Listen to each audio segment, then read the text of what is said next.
Okey guys, kita sambung. Meluncur laju macam hantu. Dekat sini kamera dah tak nampak. Tinggi ya. 2 biji Sukhoi buat Cobra. Oi, tak turun-turun. 2 biji dah turun dah. Yang 2 ni mungkin dia punya bos lah. Hari ni yang win adalah awan. Biasanya kalau hari panas terbakar. Okey guys, Sukhoi melintas atas kepala. Ini adalah formation kuda. Satu dari bawah, satu dari atas. Dah tak nampak dah. Sangat laju. Yang datang sini daripada luar negara ya. Pukul 6 pagi, pukul 5 pagi dah berkampung. Ini adalah pertunjukan Sukhoi ya. Tak sempat nak seragam. Sangat laju. Macam setan dia punya speed. Laju ni. Tak dapat. Kalau nak dapat tangkap, anda kena beli land lah, harga berpuluh ribu.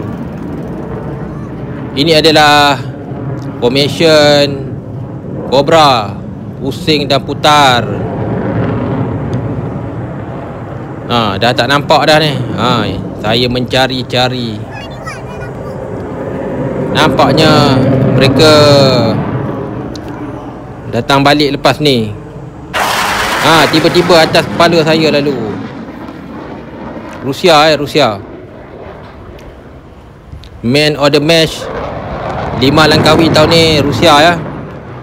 Masa saya pagi tahun 2023, man of the match China.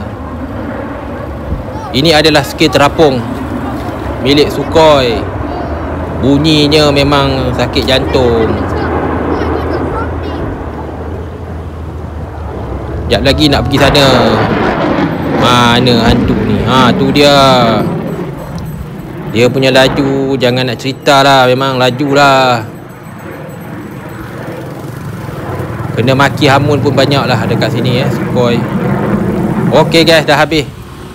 Macam ni lah jalan nak balik. Naik motor, naik kereta memang tak boleh nak balik.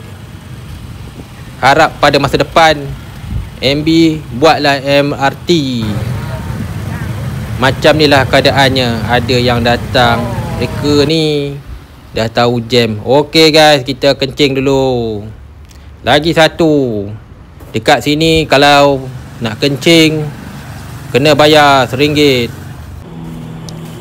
Inilah tempat kencing saya. Apa pun lepas kencing saya kembali pergilah. Melihat event ni memang besar. Ini dalam bengkel ya. Okey guys, jom kita gerak aktiviti indoor pula. Dia keluar balik. Ini Malaysia punya. Mana dia? Bunyi bising betul. Tu dia. Ini daripada Malaysia. Single show. Mantap. Masa ni dah hampir jam 12.30 lah.